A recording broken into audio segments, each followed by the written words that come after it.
Chess Utsav సందర్భం, Telangana chess Utsav సందర్భంగా హార్దిక అభినందనలు. ప్లీజ్ అందరూ ఒకసారి చెప్పండి. ఈ తెలంగాణ ఉత్సవాన్ని, చెస్ ఉత్సవాన్ని జరుపుకుంటున్నందుకు అండ్ దెన్ ముందు ముందు కొనసాగించబోతున్నందుకు కూడా అభినందనలు చెప్తున్నాను. ఒకటి, చైనాలో ఒక సామెత ఉంటుంది, మనకి పంట ఎంత చేతికి వచ్చిందని కాదు, ఎన్ని విత్తనాలు నాటామా అన్నది. ఈరోజు ఇక్కడ ఒక గీత చాలు మనకి. మన ఎన్ఆర్ఐ మిత్రులు ఎంతోమంది అక్కడ అందరూ కలిసికట్టుగా చేసే ఒక చిన్న ప్రయత్నం, అచ్చంగా రైతుల్లాగా రైతులందరూ పూనుకొని, అంటే పంట ఎంత వచ్చిందని కాకుండా విత్తనాలు నాటకుండా ఉండింటే ఇప్పటికి మనం ఎన్నో వందల వేల జీవజాతులను పోట్టుకునేవాళ్ళం. సరిగ్గా అట్లాగే వాళ్ళంతా పూనుకొని ముందుకు అడుగు వేయకపోతే ఈరోజు మనం అందరం ఇక్కడ కలిసే వాళ్ళం కూడా కాదు. ఆ మిత్రులందరూ, అంటే నాకు ఈ సందర్భంగా ఒక విషయం గుర్తొస్తుంది. మనం అంటుంటాం, మనం చరిత్ర పుస్తకాల్లో చదువుతాం, స్వాతంత్రోద్యమ సమయంలో అంత గాంధీజీ జోలి పట్టుకొని బయటికి వెళ్తే ఆయనకి ఆడవాళ్ళంతా, తల్లులంతా వాళ్ళ పై మీద ఉన్న ఆభరణాలు తీసి ఇచ్చేశారట ఉద్యమం కోసం.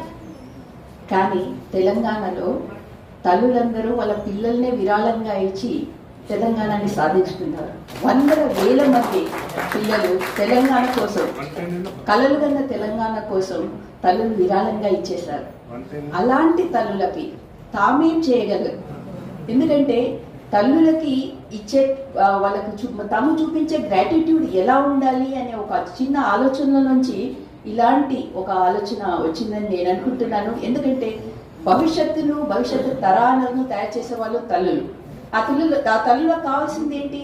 వాళ్ళ పిల్లల మెదడుకి పదును పెట్టడం కంటే గొప్ప కానుక ఉండదు.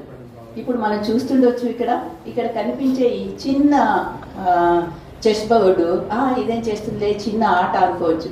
కానీ పిల్లల మెదడుని పదునెక్కిచ్చేది, వాళ్ళకి కావాల్సిన రీజనింగ్ ఇచ్చేది, వాళ్ళకి విచక్షణనిచ్చేది, మొత్తం బయట ప్రభావాల నుంచి, వాళ్ళు పడుతున్న ఇబ్బందుల నుంచి ఒకంతైనా ఊరట కలిగించేది, కాన్సన్ట్రేషన్ ఇచ్చేది. ఇలాంటివన్నీ పక్కకు పెడితే మనం మనుషులతో సంబంధాలని ఎట్లా కొనసాగించవచ్చు, స్నేహాలని ఎట్లా పెంచుకోవచ్చు అని చెప్పడానికి కూడా ఇది తోడ్పడుతుంది. నేను తెలంగాణ తల్లుల ఉదాహరణ ఎందుకు చెప్పానంటే, సరిగ్గా ఆ బ్యాక్గ్రౌండ్లో నుంచే మన ఎన్ఆర్ఐస్ అందరూ అక్కడ ఒకటయ్యారు. 2000 సంవత్సరంలో నేను అప్పట్లో యూనివర్సిటీ ఆఫ్ షికాగోలో నేను కూడా పనిచేస్తున్నాను ఫ్యాకల్టీ మెంబర్గా. ఆ సమయంలో నాకు పరిచయమైన అద్భుతమైన